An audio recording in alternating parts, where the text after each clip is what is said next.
I think they both look fantastic. I got this on.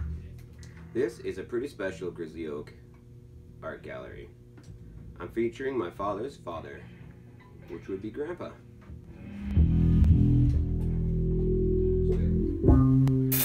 He was a steel worker but had a little wood shop in the garage, and he liked to build wooden toys. I have a couple of which I'd like to show you, and I have another piece of his that was quite controversial at the time. So sit back, forget the day, and let me show you some art. Quiet, girl. Quiet, quiet, quiet. This is the last toy I got from Grandpa. It survived the years much better than the first plane. Just the tips of the propellers are broken. It's been hanging from a ceiling for most of its life. I love the simplicity of this one. Hard angles, minimal detail.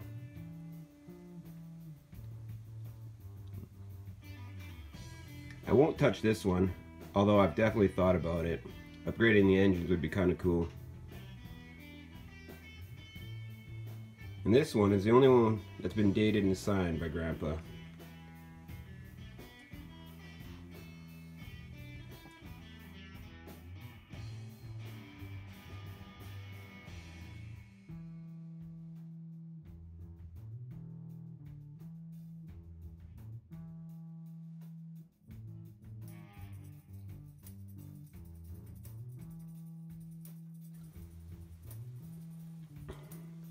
I found this one in a box a couple years ago.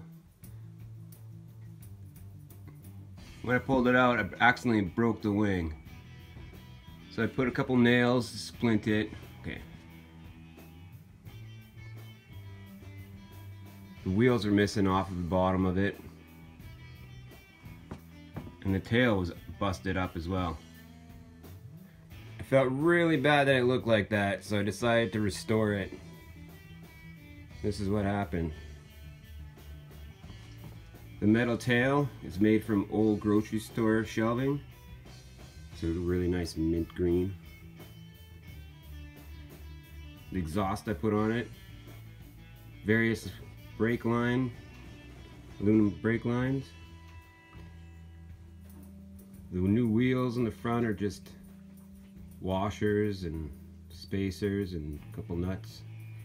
A piece of metal bracket that I bent up to fit along the belly. I built a new prop for the front of it as well. I really like the copper touch.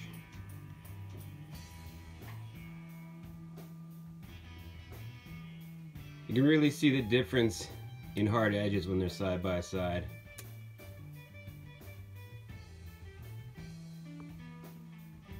I think they both look fantastic.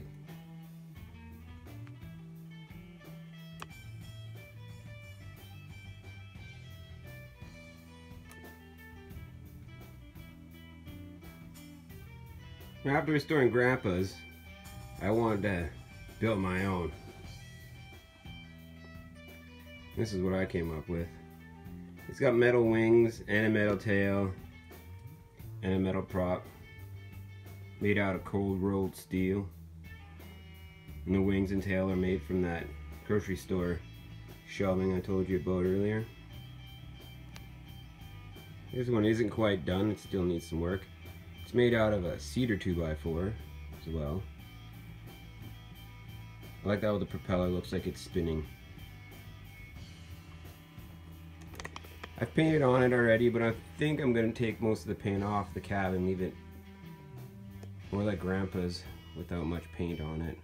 And just leave the wings painted. I also want to add some exhaust pipes to the side there. And like the other plane, I'd like to do some details carved into the side, like rivets and panels, and where the window canopy is.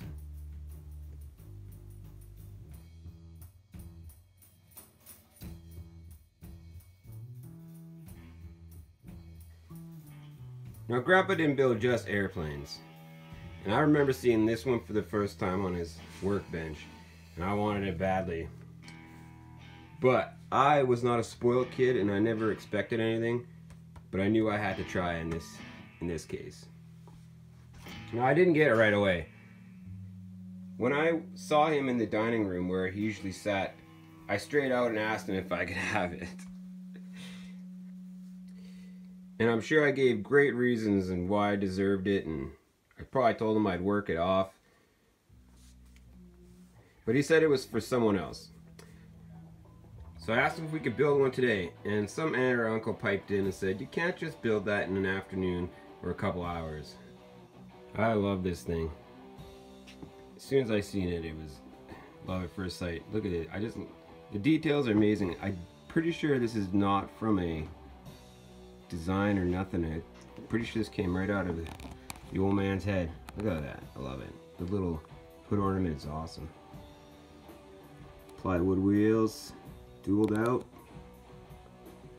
Little copper wire holding them on. This piece is made out of 3 pieces for the bottom.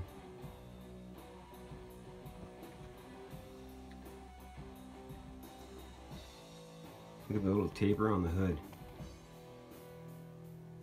And even on the bumper there, it's a little bit tapered off. Looks so good. Now, Grandpa didn't paint this.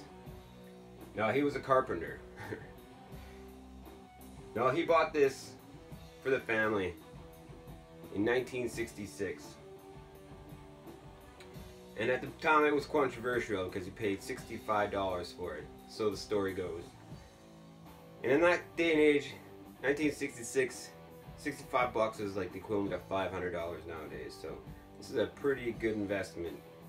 Now, I wouldn't say it was a bad investment if it was a Bateman or even a Ross. But this is a Sorensen, and it's not very good. Sorry, Mr. Sorensen. Hopefully you're better now.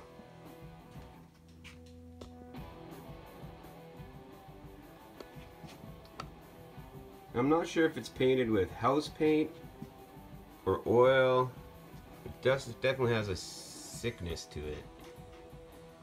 And of course the frame is classic baseboard. I'm not sure what possessed my grandfather to buy this painting. The only thing I can think of is it's his home valley.